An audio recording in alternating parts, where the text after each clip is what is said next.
नमस्कार दोस्तों, मैं तुलेश साहू शिक्षागढ़ में आप सभी का स्वागत करता हूं। शिक्षागढ़ के इस यूट्यूब क्लास से आज हम देखेंगे क्या दोस्तों, अक्षांश और देशांतर रेखाओं के बारे में, लैटिट्यूड एंड लॉन्गिट्यूड लाइंस के बारे में आज हम क्या करेंगे, अध्ययन करेंगे। तो लैटिट्यूड एंड लॉन्गिट्यूड लाइंस को अध्ययन करने से पहले आपको पता होना चाहिए कि ये जो रेखाएं होती है, अक्षांश और देशांतर रेखाएं, ये कैसी रेखा होती है दोस्तों, काल्पनिक रेखा होती है, इमेजिनरी लाइंस होती है।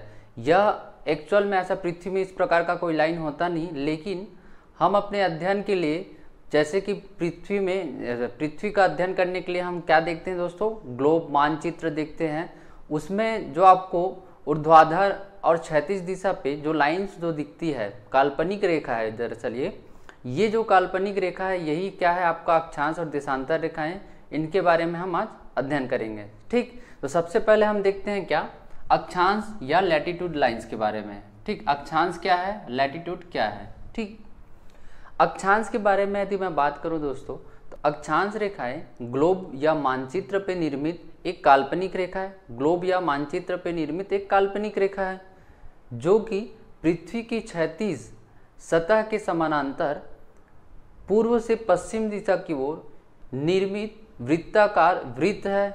यह एक वृत्त का निर्माण करता है। ठीक, अक्षांश देखिए एक बार और, अक्षांश क्या है, पृथ्वी के क्षैतिज पूर्व से पश्चिम दिशा की ओर पृथ्वी की क्षैतिज या समतल सतह के समानांतर खींची गई जितने भी वृत्ताकार वृत्त है या वृत्ताकार मार्ग पे जो लाइंस है, वो क्या आपका क्या है जी, अक्षांश है।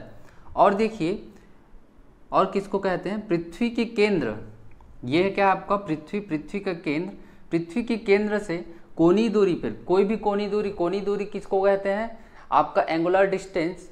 जैसे कि 1 डिग्री कोण पे, 2 डिग्री कोण पे जो आपका पॉइंट कट होगा वो कहलाता है कोणीय दूरी। तो जैसे इस पृथ्वी के केंद्र से कोई भी कोणीय दूरी पर, कोई भी डिग्री पे एक कोई पॉइंट कट कर दिया, इस स्थान से ये आपका पृथ्वी का भूमध्य रेखा या पृथ्वी के क्षैतिज या पृथ्वी के सतह के समानांतर खींची गई काल्पनिक रेखा क्या कहलाती है, आपका अक्षांश रेखा कहलाती है दोस्तों। ठीक, या एक और डेफिनेशन देखिए, अक्षांश रेखा किसको कहते हैं, पृथ्वी के केंद्र के चारों ओर खींची गई काल्पनिक रेखा, पृथ्वी के केंद्र के चारों ओर खींची गई काल्पनिक रेखा क्या कहलाती है जी, अक्षांश रेखा कहलाती है। ये देखिए, ये कैसी है दोस्तों, क्षैतिज है। और ये जो रेखाएं होती है, ये एक वृत्ताकार होती है, एक वृत्त का निर्माण करती है। ठीक, आपको कभी भी एग्जाम में पूछे कि अक्षांश क्या है, एक अक्षांश वृत्त का निर्माण करती है कि अर्धवृत्त का, तो अक्षांश रेखाएं वृत्त का निर्माण करती है, देशांतर रेखाएं अर्धवृत्त का निर्माण करती है। अब देखिए, यहाँ पर आपको क्या समझना है, ये जो बीच में एक लाइन जो मैंने सबसे पहले बनाया था, ये वाला जो लाइन है, देखिए ये क्या है, 0 डिग्री अक्षांश है। ये क्या है दोस्तों, ये क्या है आपका, यही आपका 0 डिग्री अक्षांश है। इसी 0 डिग्री अक्षांश या 0 डिग्री इक्वेटर को ही हम क्या कहते हैं दोस्तों, भूमध्य रेखा कहते हैं। क्या कहते हैं इसको,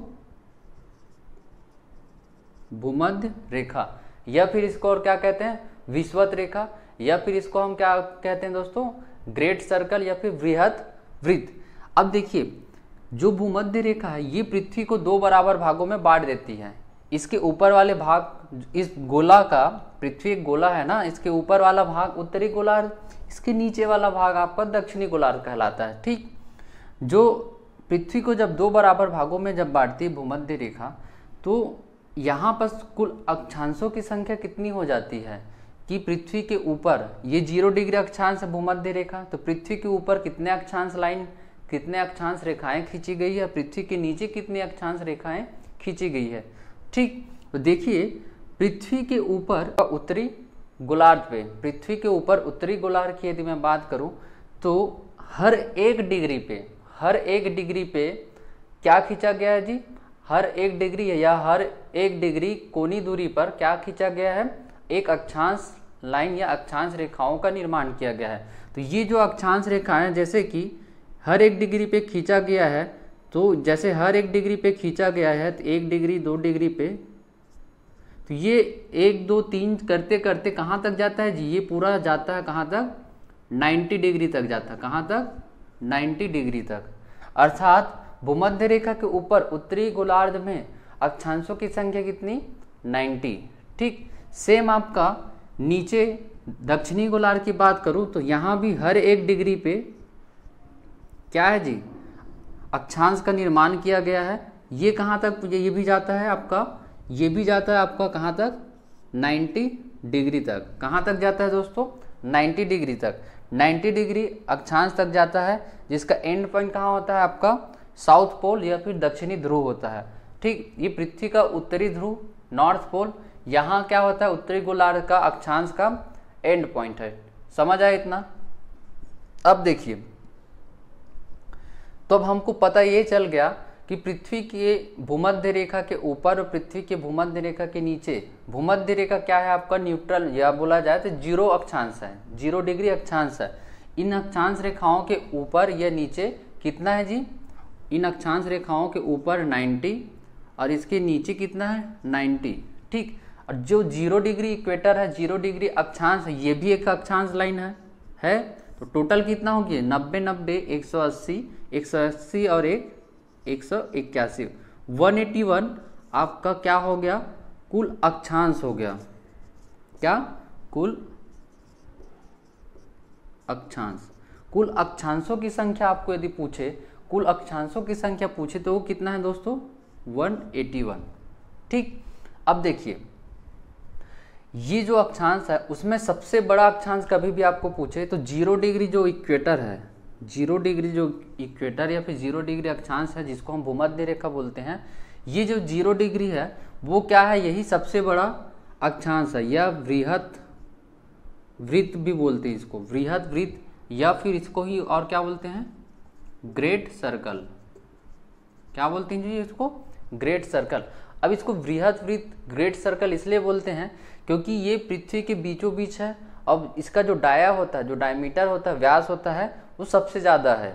जितने पूरे पृथ्वी का जो डाया है वो इस भूमध्य रेखा का डाया है। ठीक है, अर्थात यहाँ से यदि मैं बात करूँ तो भूमध्य रेखा के जैसे हम ऊपर या भूमध्य रेखा के जैसे हम नीचे अक्षांशों में हम जाते हैं तो उसका डायमीटर क्या होता है जी, उसका व्यास कम होते जाता है। देखिए यहाँ पर भूमध्य रेखा के ऊपर मैं गया, 1 डिग्री अक्षांश, 2 डिग्री अक्षांश, 3 डिग्री, 4 करते करते मैं जैसे ऊपर गया तो हमेशा इसका जो व्यास है 1 डिग्री 2 डिग्री का हमेशा अपने नीचे वाले से क्या होता जाएगा जी, उसका व्यास हमेशा कम होते जाएगा, लेंथ हमेशा कम होते जाएगा। एक कंडीशन ऐसे आएगा तो 90 डिग्री अक्षांश में जाते जाते क्या हो जाएगा, 90 डिग्री अक्षांश में जाते जाते ये पूरा एक सर्कल का निर्माण ना करते हुए एक बिंदु का निर्माण करती। क्या, एक बिंदु का निर्माण करती। देखिए यहाँ पास सबसे बड़ा वृत्त है, सबसे बड़ा सर्कल, 1 डिग्री उससे छोटा, 2 डिग्री उससे और छोटा, 3 डिग्री अक्षांश उससे और छोटा, ऐसे करते करते हम जब जाएंगे कहाँ तक, 90 डिग्री अक्षांश तक। तो 90 डिग्री जो अक्षांश होता है वो एक न रेखा होती है न वृत्त होती है, ये क्या करती है जी, एक बिंदु का निर्माण करती है। क्या, बिंदु का एक पॉइंट बन जाता है। यहाँ ना यहाँ रेखा बनता है न वृत्त बनता है, यहाँ क्या बन जाता है, पॉइंट बनता है। अर्थात सबसे छोटी अक्षांश की यदि बात करूं तो सबसे छोटी अक्षांश है 90 डिग्री अक्षांश। ठीक, अब देखिए यहाँ तक क्या था, अक्षांश वृत्त था, कहाँ तक जी, 89 तक। 90 नंबर का क्या हो गया, न वृत्त है न रेखा, वो क्या है, एक बिंदु है। ठीक, सेम आपका साउथ पोल में भी होगा, सेम आपका दक्षिणी गोलार्ध पे भी होगा। दक्षिणी गोलार्ध में क्या होगा, जो आपका साउथ पोल है, दक्षिणी ध्रुव है, वो एक बिंदु रहेगा 90 डिग्री। 90 डिग्री जो अक्षांश है 90 डिग्री साउथ का, ये क्या होगा, ये बिंदु के समान रहेगा, बाकी सब क्या रहेंगे जी, रेखा या फिर वृत्त। तो आपको एग्जाम में और क्या पूछता है, कुल अक्षांश रेखाओं की संख्या कितनी है, तो कुल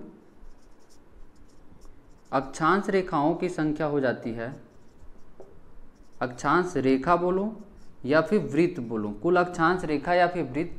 देखिए कुल अक्षांश रेखा ऊपर में कहाँ तक है, 89 है। ऊपर में कितना है जी, 89। नीचे में भी कितना, 89 क्योंकि 90 और 90 नंबर का क्या है, बिंदु है, ना कि वो रेखा है, ना वो वृत्त है।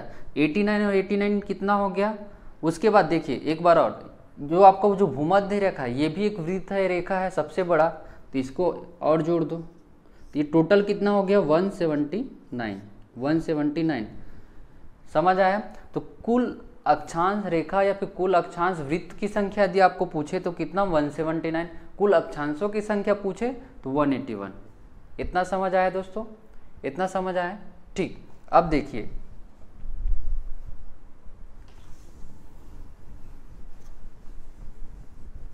देखिए अब आपको समझना क्या है कि इन दो अक्षांशों के बीच, एक अक्षांश जैसे 1 डिग्री अक्षांश ये हो गया, 2 डिग्री अक्षांश ये हो गया, तो इन दो अक्षांशों के बीच का दूरी कितना होता है, इन दो अक्षांशों के बीच का जो दूरी कितना होता है, तो मैं यदि डिग्री में बात करूं तो हर एक डिग्री पे क्या खींचा गया है जी, एक अक्षांश खींचा गया है, मतलब दो अक्षांश लाइन के बीच में कितना कोणीय दूरी है 1 डिग्री का।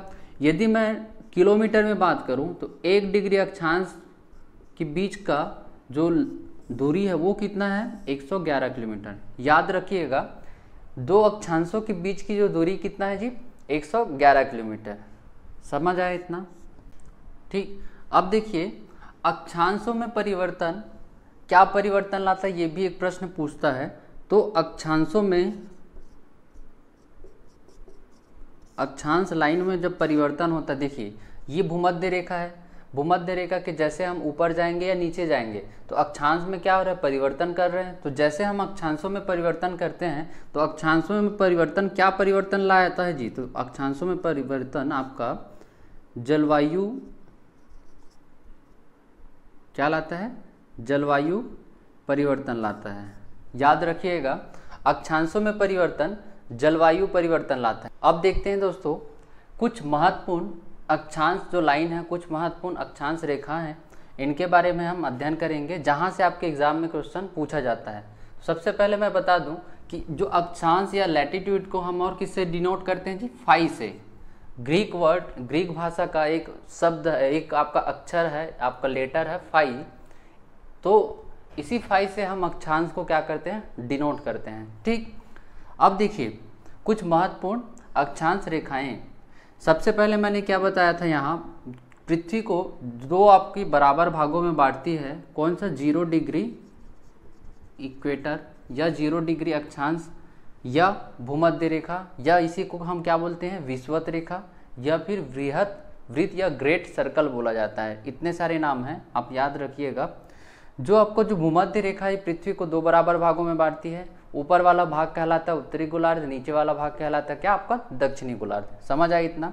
उसके बाद देखिएगा जो भूमध्य रेखा है, भूमध्य रेखा ये पृथ्वी को जब दो बराबर भागों में जब बांटती है तो यहाँ से जब ये भूमध्य रेखा जब गुजरती है, भूमध्य रेखा के जो एक काल्पनिक रेखा है, जब भूमध्य रेखा जब गुजरती है कहाँ से, 0 डिग्री इक्वेटर से, तो कितने देशों से होकर गुजरती, ये आपको एग्जाम में क्वेश्चन पूछता है भाई। ठीक। तो ये आपको याद रखना है, तो यह आपको क्या याद रखना है, कुल 13 देश।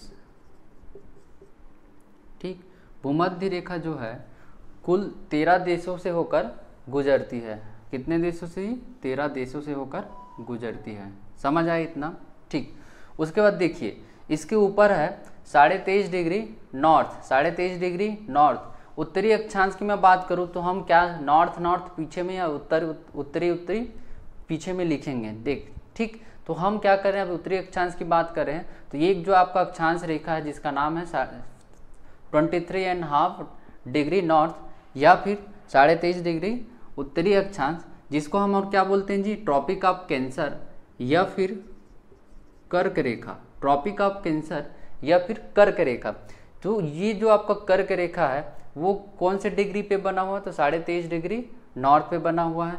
जब कर्क रेखा गुजरती है, जब कर्क रेखा एक काल्पनिक रेखा जब बनाती है तो कितने देशों से होकर गुजरती है, ये भी आपको एग्जाम में पूछता है। तो कर्क रेखा कुल 18 देशों से होकर गुजरती है। कितने? 18 देशों से होकर गुजरती है, ये भी याद रखना। ठीक। उसके ऊपर मैं बात करूं तो 66.5 डिग्री नॉर्थ पे क्या है जी, आपका ट्रॉपिक ऑफ आर्कटिक या फिर बोला जाए आर्कटिक सर्कल। कौन सा? Arctic circle, Arctic circle. ठीक। देखिए ट्रॉपिक ऑफ आर्कटिक या फिर आर्कटिक रेखा ये कहाँ है आपका 66.5 डिग्री नॉर्थ पे है। ठीक, उसके नीचे हम देखेंगे कहाँ, ये आपका ट्रॉपिक ऑफ कैप्रिकॉर्न, भूमध्य रेखा के नीचे हम क्या देखेंगे, ट्रॉपिक ऑफ कैप्रिकॉर्न, या फिर हम इसी को क्या बोलते हैं दोस्त, मकर रेखा। इसी को क्या बोलते हैं हम, मकर रेखा बोलते हैं। ठीक, जो मकर रेखा है, जब मकर रेखा एक काल्पनिक रेखा जब बनाई तो कितने देशों से होकर गुजरी। ठीक, तो मकर ये रेखा कितने देशों से होकर गुजरती है, तो याद रखिएगा मकर रेखा कुल 12 देशों से होकर गुजरती है। कितने देशों से दोस्तों, 12 देशों से होकर गुजरती है। ठीक, उसके नीचे आपका क्या है, tropic of Antarctic, tropic of Antarctic, या फिर कौन सा सर्कल बोलते हैं इसको, अंटार्कटिक रेखा या फिर अंटार्कटिक सर्कल कहते हैं, जो कहाँ बना है 66.5 मिनट साउथ पे बना है, 66.5 डिग्री साउथ पे। ठीक, इतना समझ आ गया। ये कुछ महत्वपूर्ण क्या है आपका अक्षांश रेखाएं हैं। ठीक, उत्तरी ध्रुव पे 90 डिग्री नॉर्थ पे क्या बना है, उत्तरी ध्रुव पे 90 डिग्री पे क्या बना है, 90 डिग्री नॉर्थ पे आपका एक बिंदु बना हुआ है। ये सब क्या है जी, वृत्त है, रेखा है। जितने भी अक्षांश क्या होते हैं, विवृत्त होते हैं। मात्र 90 डिग्री नॉर्थ, 90 डिग्री साउथ, ये दोनों ध्रुव पे क्या रहते हैं, एक बिंदु का वाला अक्षांश रहता है। बाकी सब क्या है, रेखा या फिर वृत्त। ठीक, 90 डिग्री साउथ में भी क्या है, एक बिंदु वाला क्या है, एक बिंदु अक्षांश है 90 डिग्री साउथ। ठीक, इतना समझ आ गया। अब देखिए आपको समझना क्या है, जो ट्रॉपिक ऑफ कैंसर या कर्क रेखा की मैं बात करूं तो इसमें 18 देश हैं। इन 18 देशों में हमारा जो देश है भारत देश, ये भी किसी में शामिल है, कर्क रेखा में। भारत से कौन सा रेखा गुजरती है, तो भारत से कर्क रेखा गुजरती है। भारत को 2 भागों में बांट देती है, कौन सा रेखा जी, आपका कर्क रेखा। इतना समझ आया, ये भी आपको एग्जाम में पूछता है। अब सोचिए, अब एक बार देखिए यहाँ, ये आपका कर्क रेखा, ये आपका भूमध्य रेखा, ये आपका मकर रेखा। तो ऐसा कौन सा कॉन्टिनेंट है या फिर ऐसा कौन सा महाद्वीप है जिससे ये तीनों रेखा होकर गुजरती है, या फिर तीनों रेखा उस कॉन्टिनेंट या फिर उस महाद्वीप से गुजरती है। समझ आया, तो कौन सा ऐसा महाद्वीप है जो तीनों रेखा गुजरती है, तो आपको पता होगा दोस्तों, अफ्रीका एक महाद्वीप है। अफ्रीका महाद्वीप से ये तीनों जो आपका रेखा है, कर्क रेखा, भूमध्य रेखा और मकर रेखा, ये तीनों गुजरती है। अफ्रीका महाद्वीप को कौन सा रेखा 2 भागों में, 2 बराबर भागों में बांट देती है, तो आपको भूमध्य रेखा जो है वो 2 भागों में बांट देती है। इतना समझ आया। अब आपको और क्या समझना है, देखिए जो आपका जो कर्क रेखा है, मैंने इसके पिछले लेक्चर में बताया था तो कि सूर्य का जो प्रकाश है वो सीधी कहाँ पड़ता है जी, कर्क रेखा, भूमध्य रेखा और मकर रेखा। हर 3 महीने के अंतराल में जब ऋतु परिवर्तन होता है तो कर्क रेखा से 3 महीने बाद कहाँ आएगा, भूमध्य, भूमध्य के 3 महीने बाद कहाँ आएगा, मकर, मकर के 3 महीने बाद फिर से भूमध्य में जाएगा, भूमध्य के 3 महीने बाद फिर से कर्क रेखा पे जाएगा। इतना मैंने बताया था। जब सूर्य का प्रकाश जब सीधा कहाँ पड़ रहा होगा, कर्क रेखा पे पड़ रहा होगा, जब कर्क रेखा पे, तो सूर्य का जो तिरछी प्रकाश है वो कहाँ तक जाती है, आर्कटिक रेखा या फिर आर्कटिक सर्कल तक ही पहुँच पाती। आर्कटिक सर्कल कितना 66.5 डिग्री नॉर्थ, यहाँ तक ही पहुँच पाएगा। लेकिन इस 66.5 से ऊपर 90 डिग्री नॉर्थ तक आपका जो सूर्य का प्रकाश है वो नहीं पहुँच पाता है, नहीं पहुँच पाता। इसलिए देखिए यहाँ तक तो तिरछी पहुँचेगी लेकिन उसके ऊपर नहीं पहुँच पाती है। ठीक, सेम ऐसे ही आपका क्या, जब सूर्य का प्रकाश मकर रेखा तक पहुंचती है तो यहाँ से सीधा प्रकाश कहाँ पड़ती है जी, मकर रेखा पे। तो मकर रेखा से तिरछी कहाँ तक पहुँचेगी, आपका अंटार्कटिक रेखा या फिर अंटार्कटिक सर्कल तक ही पहुँचेगी, उसके नीचे नहीं पहुँच पाती। अर्थात देखो 66.5 डिग्री के ऊपर 66.5 डिग्री के ऊपर या फिर 66.5 डिग्री नीचे, साउथ पोल में नीचे क्या हो रहा है जी, सूर्य का प्रकाश नहीं पहुंच पा रहा है।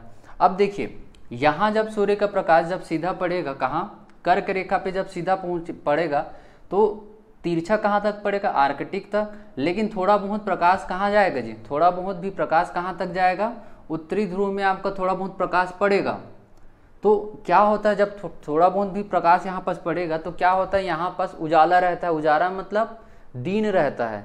लेकिन जब सूर्य का प्रकाश जब यहाँ है तब इधर क्या होगा, साउथ जो आपका साउथ पोल की तरफ या फिर दक्षिणी गोलार्ध में क्या होगा 66.5 के नीचे सूर्य का जो प्रकाश है वो बहुत दूर हो जाएगा। बहुत दूर हो जाने के कारण क्या रहेगा जी, यहाँ अंधेला छाया रहेगा। अंधेला छाने की वजह से ही यहाँ क्या होगा, रात जैसा अनुभव होगा। अर्थात देखो जब सूर्य का प्रकाश कहाँ रहेगा, कर्क रेखा पे रहेगा या भूमध्य रेखा पे रहेगा, तो जब सूर्य का प्रकाश जब इधर रहेगा तो क्या होगा, उत्तरी गोलार्ध में क्या रहेगा 6 महीने का दिन रहेगा और दक्षिणी गोलार्ध में 66.5 डिग्री के नीचे क्या रहेगा जी, अंटार्कटिक सर्कल के नीचे 6 महीने तक रात रहेगा। जब सूर्य का प्रकाश मकर रेखा पे जब सीधी पड़ती है तो दक्षिणी ध्रुव में क्या रहेगा, दक्षिणी ध्रुव में दिन रहेगा 6 महीने का और उत्तरी ध्रुव में आपका 66.5 डिग्री के ऊपर 90 डिग्री नॉर्थ तक क्या रहेगा आपका, यहाँ 6 महीने का रात रहेगा। देखिए वो दिन कब आता है, 21 मार्च से 23 सितंबर। 21 मार्च से 23 सितंबर जो ये 6 महीने का जो समय है, ये 6 माह का जो समय है, इसमें क्या रहता है जी, उत्तरी गोलार्ध में, उत्तरी गोलार्ध या उत्तरी ध्रुव में कहाँ, ये ट्रॉपिक ऑफ आर्कटिक या आर्कटिक सर्कल के ऊपर ये वाला जो पोर्शन है, यहाँ क्या रहेगा 6 माह तक क्या रहेगा, दिन रहता है। कब, 21 मार्च से 23 सितंबर। 21 मार्च से 23 सितंबर तक क्या रहता है, यहाँ क्या रहेगा 6 माह तक दिन रहेगा। यहाँ 6 माह तक दिन रहेगा मतलब यहाँ क्या होगा जी, 6 माह तक रात रहेगा। 21 मार्च से 23 सितंबर तक दक्षिणी गोलार्ध में क्या रहेगा, अंटार्कटिक सर्कल के नीचे 6 माह तक रात रहेगा। ठीक, अब इसी को आप पलट दो, 23 सितंबर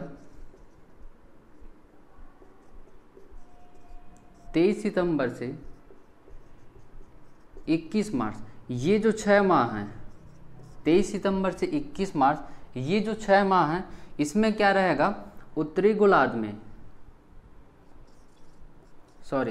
दक्षिणी गोलार्ध में क्या रहता है, दक्षिणी गोलार्ध में दिन रहेगा। 23 सितंबर से 21 मार्च में दक्षिणी गोलार्ध में क्या रहेगा जी, दिन रहेगा, क्योंकि सूर्य का प्रकाश यहाँ तक पहुँच पाती थोड़ा बहुत, तो यहाँ क्या रहेगा 6 माह तक दिन रहेगा। तो यहाँ दिन रहेगा मतलब आपका आर्कटिक सर्कल के ऊपर 90 डिग्री तक क्या रहेगा जी, आपका रात रहेगा, 6 माह तक रात। देखिए 21 मार्च से 23 सितंबर तक उत्तरी गोलार्ध में 6 माह तक क्या रहता है, दिन रहता है, तो दक्षिणी गोलार्ध में रात। 23 सितंबर से 21 मार्च तक उत्तरी गोलार्ध में रात रहता है तो दक्षिणी गोलार्ध में दिन रहता है। इतना समझ आया। अब देखिए जो भूमध्य रेखा के ऊपर यदि मैं बात करूं, भूमध्य रेखा के ऊपर मैं बात करूं, कौन सा जी, ये मान लो जाए 30 डिग्री अक्षांश है, कौन सा 30 डिग्री अक्षांश, ये आपका 35 डिग्री अक्षांश। भूमध्य रेखा के ऊपर या भूमध्य के रेखा के नीचे, भूमध्य रेखा के ऊपर या फिर भूमध्य रेखा के नीचे दो अक्षांश लाइन, कौन कौन सा, 30 डिग्री एंड 35 डिग्री। भूमध्य रेखा के ऊपर या भूमध्य रेखा के नीचे 30 से 35 डिग्री अक्षांश, इस लाइन को हम क्या बोलते हैं जी, इस लाइन को हम बोलते हैं, इन दोनों के बीच का जो पीटी है उसको हम बोलते हैं अश्व अक्षांश। क्या बोलते हैं, अश्व अक्षांश, या फिर क्या बोलते हैं, horse latitude, horse latitude. Exam में कभी आपको पूछे कि अश्व अक्षांश या फिर हॉर्स लैटिट्यूड की दो अक्षांश रेखाओं के बीच को कहा जाता है, तो 30 डिग्री अक्षांश से 35 डिग्री अक्षांश दक्षिण और उत्तरी को, 30 डिग्री से 35 डिग्री आपका नॉर्थ या 30 डिग्री से 35 डिग्री आपका साउथ, इन दोनों के बीच का जो बेल्ट होता है, प्रेशर बेल्ट होता है, इसको हम क्या बोलते हैं, हॉर्स लैटिट्यूड या फिर क्या बोलते हैं, अश्व अक्षांश कहा जाता है। समझ आया। चलिए दोस्तों अब हम देखते हैं क्या, देशांतर या लॉन्गिट्यूड के बारे में। देशांतर या फिर लॉन्गिट्यूड, देशांतर या लॉन्गिट्यूड को हम और किससे डिनोट करते हैं, तो इसको हम डिनोट करते हैं किससे, लैम्डा। लेमडा से हम क्या डिनोट करते हैं, देशांतर को। फाई से डिनोट करते हैं किसको, अक्षांश को। ठीक, देखिए सबसे पहले मैं बात करूं देशांतर की, तो देशांतर क्या है जी, देशांतर भी अक्षांश की तरह ये क्या है, काल्पनिक रेखा है, जो हम कहाँ देखते हैं, किसी भी ग्लोब या मानचित्र में जो काल्पनिक रेखा होती है, जो पृथ्वी के ऊर्ध्वाधर या बोला जाए कि अक्षांश या फिर पृथ्वी के क्षैतिज के लंबवत या फिर अक्षांशों के लंबवत जो काल्पनिक जो रेखाएं हैं, ये काल्पनिक रेखाएं क्या कहलाती है, आपका देशांतर कहलाती है। यदि मैं इसको परिभाषित करूं तो देशांतर रेखाएं क्या है, पृथ्वी के उत्तरी ध्रुव से दक्षिणी ध्रुव, ये आपका उत्तरी ध्रुव, ये आपका दक्षिणी ध्रुव, पृथ्वी के उत्तरी ध्रुव से दक्षिणी ध्रुव को जोड़ने वाले अर्धवृत्त। देखिए अक्षांश क्या होता था, एक वृत्त होता था, लेकिन आपका जो देशांतर वो कैसा है जी, अर्धवृत्त, हाफ सर्कल है, सेमी सर्कल। तो क्या होता है, उत्तरी ध्रुव से दक्षिणी ध्रुव को जोड़ने वाली अर्धवृत्त काल्पनिक जो रेखाएं हैं, वही काल्पनिक रेखाएं या ऊर्ध्वाधर काल्पनिक रेखाएं क्या कहलाता है, देशांतर कहलाता है। ये हमेशा पृथ्वी के अक्षांश रेखाओं के लंबवत या पृथ्वी के क्षैतिज के लंबवत या फिर पृथ्वी के ऊर्ध्वाधर दिशा में ही बना रहता है। समझ आया इतना। अब देखिए, तो हमने जैसे अक्षांश में बात किया था, 0 डिग्री इक्वेटर या 0 डिग्री अक्षांश हमने पृथ्वी के बीचों बीच खींच दिया था, लेकिन जो आपका जो देशांतर, जो 0 डिग्री देशांतर है, 0 डिग्री आपका लॉन्गिट्यूड है, वो कहाँ से खींचा गया, तो इसके लिए क्या हुआ दोस्तों, 22 अक्टूबर 1884 को, 22 अक्टूबर 1884 को वाशिंगटन डीसी में, कहाँ जी, वाशिंगटन डीसी में एक अंतर्राष्ट्रीय सम्मेलन हुआ या अंतर्राष्ट्रीय गोष्ठी हुआ।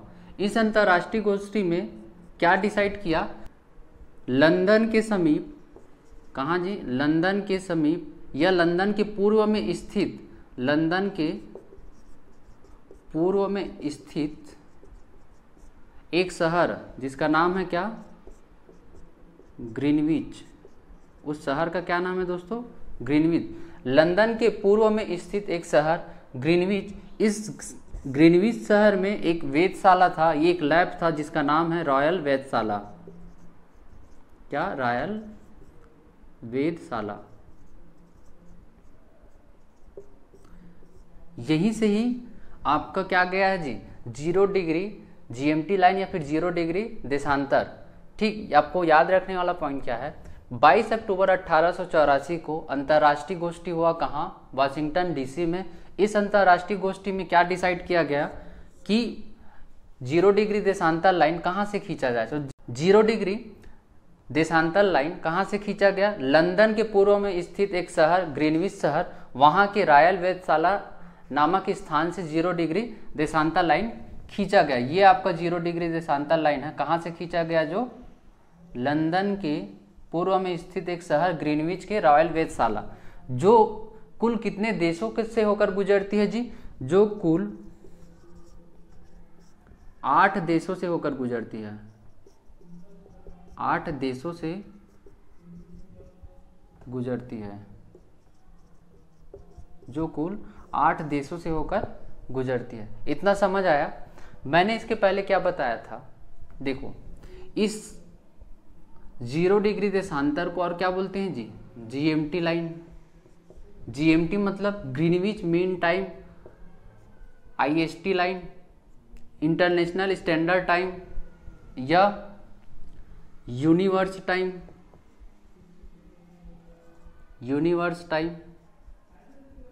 या जूलू टाइम। क्या, जूलू टाइम। देखिए इस 0 डिग्री देशांतर को और क्या क्या बोलते हैं, जीएमटी, आईएसटी, यूनिवर्स या जूलू टाइम। समझ आया इतना। मैंने देशांतर का परिभाषा क्या बताया था, उत्तरी ध्रुव से दक्षिणी ध्रुव को जोड़ने वाली अर्धवृत्त काल्पनिक रेखा, अर्धवृत्त काल्पनिक रेखा को ही क्या कहते हैं जी, देशांतर रेखा बोलते हैं। देखिए ये अर्धवृत्त काल्पनिक रेखा है, जो कैसे है जी, पृथ्वी के ऊर्ध्वाधर या अक्षांश रेखा के लंबवत बनी हुई है। ये देखिए, जिसकी संख्या यदि मैं बात करूं तो पश्चिमी देशांतर और पूर्वी देशांतर, देखो जो 0 डिग्री आपका देशांतर लाइन है, 0 डिग्री जो आपका देशांतर लाइन है जो बीचों बीच बना है, ये 0 डिग्री देशांतर लाइन पृथ्वी को दो भागों में बांटती है, एक पूर्वी देशांतर, एक पश्चिमी देशांतर, पूर्वी भाग और पश्चिमी भाग। तो पूर्वी जो भाग है, पूर्वी भाग में देशांतरों की संख्या ये कितनी है जी, 180। कितना? 180। ठीक। पश्चिमी भाग में देशांतरों की संख्या कितनी है? यहां भी 180। पूर्वी भाग में देशांतरों की संख्या 180, पश्चिमी भाग में देशांतरों की संख्या 180। ये भी हर एक डिग्री पे क्या बना है? एक देशांतर लाइन बना हुआ है। हर एक डिग्री पे एक अर्धवृत्त काल्पनिक देशांतर रेखा बना हुआ है। देखिए, ये आपका 0 डिग्री हो गया, ये आपका 1 डिग्री हो गया, ये 2 डिग्री, 3, 4 डिग्री, 5 डिग्री करते करते ये कहाँ तक गया है? पूर्वी देशांतरों में, पूर्व दिशा में 180 डिग्री तक गया है। सेम आपका पश्चिमी देशांतर की बात करूं, 1 डिग्री, 2 डिग्री, 3 डिग्री, 4 डिग्री करते करते ये कहाँ तक गया दोस्तों? पश्चिम दिशा में 180 डिग्री वेस्ट तक गया है। तो इसको हम बोलते हैं पश्चिमी देशांतर, या इसको हम बोलते हैं क्या? इधर हम बोलते हैं पूर्वी देशांतर, जिसकी संख्या है 180 और 180 करके, जिसकी कुल संख्या है कितना दोस्तों? देखिए, कुल देशांतरों की संख्या की मैं बात करूं तो आपका पश्चिम दिशा में कुल देशांतर 180, पूर्व दिशा में कुल देशांतरों की संख्या 180। ठीक। और जो आपका जीएमटी लाइन है या फिर 0 डिग्री देशांतर लाइन है, उसका संख्या 1। तो कुल कितना हो गया दोस्तों? 361। कुल कितना हो गया? 361। लेकिन देखिए, जो आपको 180 डिग्री ईस्ट या 180 डिग्री वेस्ट, 180 डिग्री आपका पूर्वी देशांतर या 180 डिग्री आपका पश्चिमी देशांतर, ये दोनों क्या है जी? आपस में जाकर मिला हुआ है। मतलब ये दोनों लाइन, पृथ्वी गोल है तो ये दोनों 180 डिग्री आपस में जाके मिला हुआ। मतलब यदि मैं बात करूं तो 180 डिग्री जो ईस्ट या 180 डिग्री वेस्ट है, वो दो लाइन ना होकर या दो अर्धवृत्त ना होकर एक ही अर्धवृत्त का निर्माण करते हैं। यहाँ पर मैं एक माइनस कर दूंगा, क्योंकि 180 डिग्री जो लाइन है वो दो ना होकर कितना है जी? एक ही है। तो यहाँ पर एक माइनस कर दूंगा तो ये मेरा हो जाएगा 360। मतलब कुल देशांतरों की संख्या यदि आपको एग्जाम में पूछे तो कुल देशांतरों की संख्या कितनी, क्या, या कुल देशांतर अर्धवृत्त की संख्या पूछे तो वो कितना है आपका? 360। समझ आया इतना? अब देखिए दोस्तों, जैसे हमने देखा कि 1 डिग्री अक्षांश बराबर कितना होता है जी? 111 किलोमीटर। ठीक। तो यहाँ अब देशांतरों की बात करूं तो 1 डिग्री, हर एक डिग्री पे क्या बना हो? एक देशांतर लाइन बना हो। तो दो देशांतर लाइनों के बीच की जो दूरी है वो कितना? 1 डिग्री। यदि मैं डिस्टेंस की बात करूं तो दो देशांतर लाइनों के बीच की जो दूरी है 111.32 किलोमीटर। कितना? 111.32 किलोमीटर। यदि मैं इसी को टाइम में कन्वर्ट करूं तो 1 डिग्री बराबर कितना लेते हैं जी? 4 मिनट। 1 डिग्री बराबर कितना? 4 मिनट। मतलब यहाँ पर आपको साफ दिख रहा होगा कि 1 डिग्री देशांतर में परिवर्तन 4 मिनट का परिवर्तन लाता है, 4 मिनट समय का परिवर्तन लाता है। अर्थात यहाँ पर आपको समझने वाली बात क्या है कि देशांतरों में परिवर्तन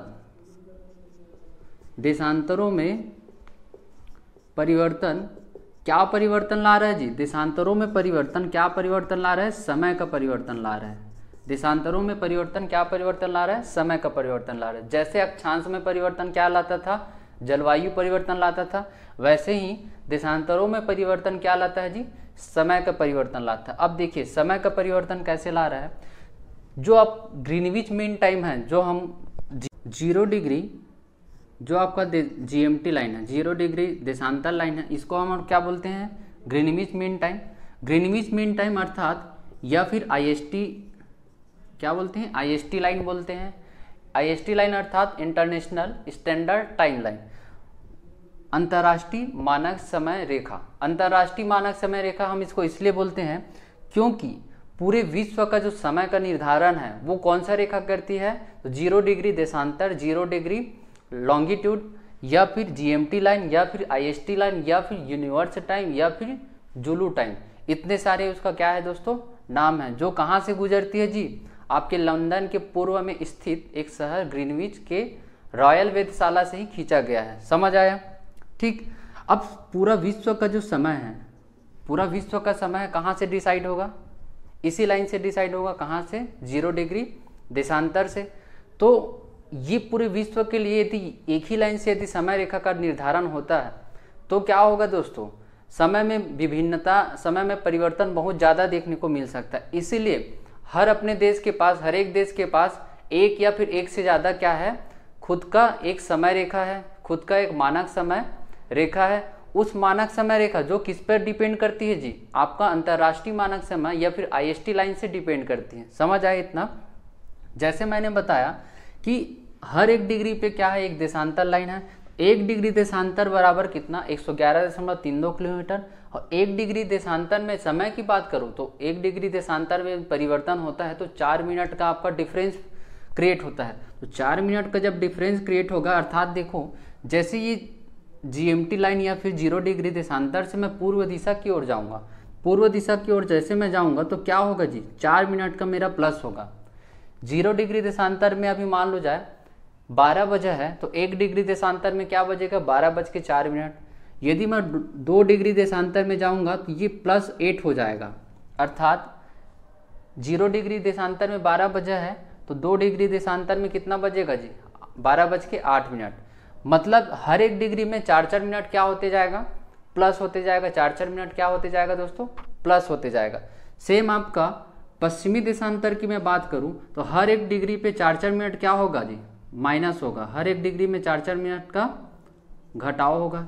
जैसे कि जीएमटी लाइन में यदि मान लो जाए 12 बजे है तो पश्चिमी देशांतर के 1 डिग्री में या 1 डिग्री वेस्ट में कितना बजेगा, 11:56। 11:56। हमारा जो भारत है, देखिए हमारा भारत कहाँ है, ये आपका भूमध्य रेखा, भूमध्य रेखा के ऊपर मतलब उत्तरी गोलार्ध में और पूर्वी देशांतर में हमारा जो भारत देश कहाँ है जी, उत्तरी गोलार्ध और पूर्वी देशांतर में हमारा क्या है, भारत देश स्थित है। हमारा जो भारत देश है वो स्थित है। देखिए समझ आया, ये हमारा क्या है, भारत देश। देखो ये आपका उत्तरी गोलार्ध हो गया, ये आपका पूर्वी देशांतर, यहाँ क्या है, भारत देश। तो यदि मैं देशांतर लाइन की बात करूं तो भारत देश का भी एक समय रेखा है। भारत देश का समय रेखा जी जो कहाँ से गुजरती है, जो गुजरती है 82.5 डिग्री ईस्ट, 82.5 डिग्री ईस्ट, अर्थात 82.5 डिग्री पूर्वी देशांतर लाइन, जो 82.5 डिग्री पूर्वी देशांतर लाइन है, ये क्या है, भारत का मानक समय रेखा। जैसे मैं अभी बताया कि अंतर्राष्ट्रीय जो समय रेखा है ये आपका पूरे विश्व का समय का निर्धारण करता है, लेकिन हर एक देश की बात करें तो उसका खुद का एक मानक समय रेखा है जो किस पे डिपेंड है, जो किसके आधार पे चलता है जी, अंतर्राष्ट्रीय मानक समय रेखा के आधार पे चलता है। तो वैसे ही भारत के पास भी एक समय रेखा है, भारत के पास भी क्या है, एक समय रेखा है जो कितने डिग्री पे खींचा गया है, तो भारत का समय रेखा खींचा गया है कितने, 82.5 डिग्री पूर्वी देशांतर पे भारत का समय रेखा खींचा गया है। ये क्या है जी, भारतीय मानक समय, भारतीय मानक समय। अर्थात भारत का जो समय है वो कहाँ से डिसाइड होता है, यही 82.5 डिग्री पूर्वी देशांतर से ही क्या होता है, ईस्ट से ही क्या होता है, भारत का समय डिसाइड होता है। ठीक है, इसका समय कहाँ से डिसाइड होता है, आईएसटी लाइन 0 डिग्री लॉन्गिट्यूड से डिसाइड होता है। ठीक, जो भारत का जो मानक समय रेखा है ये कहाँ से लिया गया है, जैसे 0 डिग्री जीएमटी कहाँ से लिया गया है, लंदन के ग्रीनविच, लंदन के पास ग्रीनविच शहर से लिया गया। तो भारत का जो समय रेखा कहाँ से लिया गया है, तो भारत का समय रेखा लिया गया है इलाहाबाद, इलाहाबाद की बात का एक शहर, इलाहाबाद के समीप एक शहर है मिर्जापुर, इलाहाबाद के समीप एक शहर मिर्जापुर, यहीं से ही क्या लिया गया है, यहीं से ही लिया गया है क्या, 82.5 डिग्री का जो समय रेखा है, यहीं से जो पूर्वी देशांतर का जो लाइन है यहीं से भारत का समय रेखा लिया गया है, जो भारत के 5 राज्यों से होकर गुजरती है। जो भारत के 5 राज्य कौन कौन सा? उत्तर प्रदेश, मध्य प्रदेश, छत्तीसगढ़, उड़ीसा और आंध्र प्रदेश। इन 5 राज्यों को कट करते हुए या इन 5 राज्यों से होकर गुजरती है। कहाँ से बनती है जी? ये इलाहाबाद के मिर्जापुर। ठीक, इतना समझ आया। अब जैसे दोस्तों देखिए, मैंने क्या बताया था, 1 डिग्री देशांतरों में परिवर्तन 4 मिनट का परिवर्तन ला देता है। यदि मैं पूर्वी देशांतरों में परिवर्तन करूं तो 4 मिनट प्लस होता है, पश्चिमी देशांतर में 1 डिग्री करूं तो 4 मिनट माइनस होता है।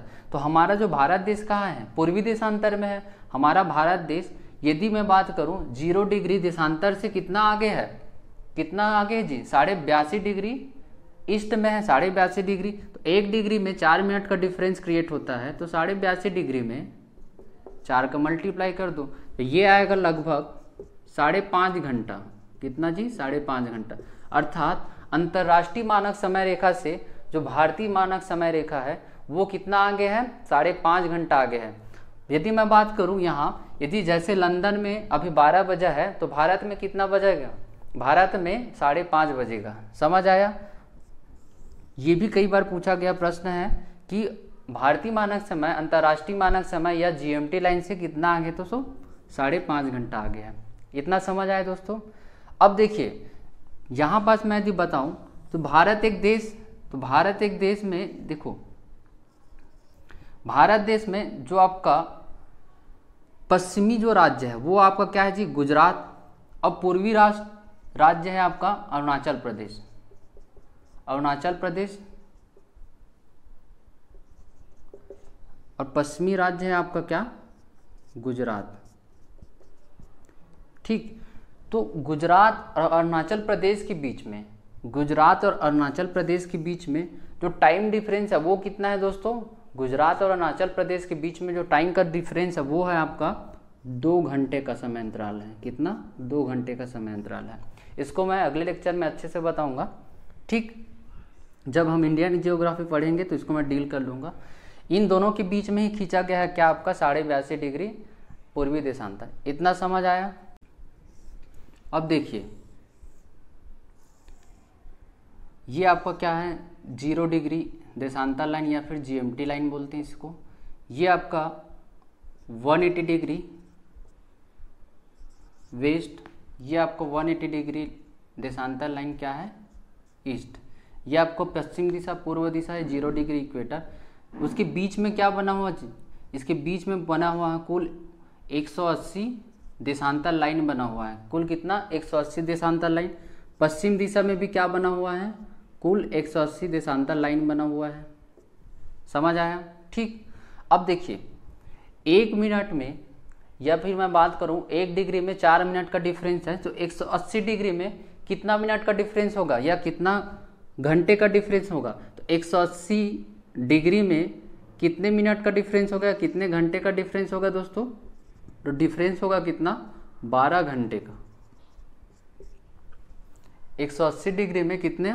12 घंटे का।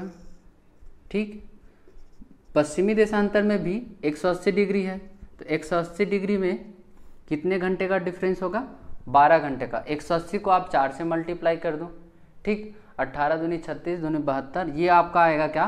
12 छक्के 72, अर्थात 12 घंटे का क्या होगा जी? डिफरेंस पैदा होगा। देखिए इधर का जो टाइम है वो 12 घंटे प्लस में चला जाता है, इधर का टाइम हो 12 घंटे माइनस में। समझ आया? मतलब मैं पूर्व दिशा की ओर जाऊं तो मेरा टाइम है, समय है, वो 12 घंटे आगे चलेगा। पश्चिम दिशा की ओर आऊं तो मेरा जो समय है वो 12 घंटे पीछे हो जाएगा। 180 डिग्री पे जहाँ पर मैं आऊँगा तो मैं 12 घंटे पीछे हो जाऊँगा। कहाँ से? जीएमटी से।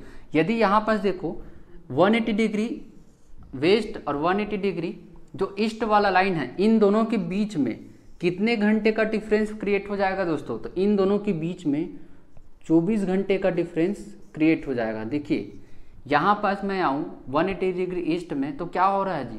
12 घंटे मैं प्लस में हूँ। 180 डिग्री वेस्ट में आऊँ तो मैं 12 घंटे माइनस में हूँ। तो इन दोनों के बीच में कितने घंटे का डिफरेंस क्रिएट हो रहा है?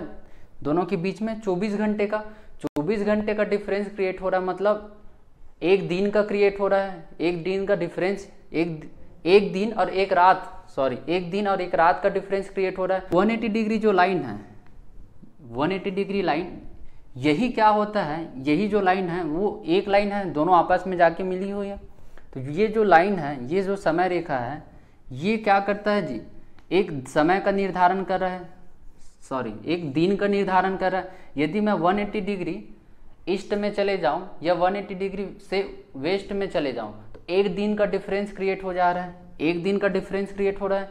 इसीलिए इस 180 डिग्री को और क्या बोलते हैं, आइडियल लाइन। क्या, ideal line, international date line, क्या बोलते हैं, इंटरनेशनल डेट लाइन या अंतर्राष्ट्रीय तिथि रेखा, अंतर्राष्ट्रीय तिथि रेखा। समझ आया दोस्तों।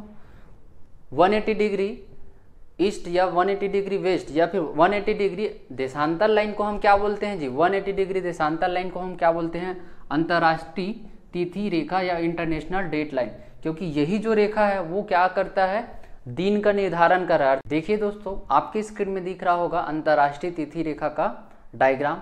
उसमें आप देखिए, यदि आप पश्चिम दिशा की ओर या बाईं ओर आए तो आपको एक दिन प्लस हो रहा होगा, आपको एक दिन प्लस करना पड़ेगा। यदि आप 180 डिग्री देशांतर लाइन के दाईं ओर या पूर्व दिशा की ओर जब जाएंगे तब क्या हो रहा है दोस्तों, एक दिन आपको घटाना पड़ जा रहा है, एक दिन आपको कम करना पड़ रहा है। ठीक, यही आपका क्या है, अक्षांश और देशांतर रेखाओं के बारे में संपूर्ण जानकारी है। यदि आपको वीडियो अच्छा लगा दोस्तों तो प्लीज़ लाइक करें, शेयर करें और चैनल को सब्सक्राइब करें। साथ ही साथ बेल आइकन को दबाना ना भूलें और हमारे प्लेलिस्ट में जाके आप वहां से वीडियो लेक्चर, जो भी जितने भी सब्जेक्ट का वीडियो लेक्चर बना है, आप वहां से भी और वीडियो देख सकते हैं। धन्यवाद दोस्तों।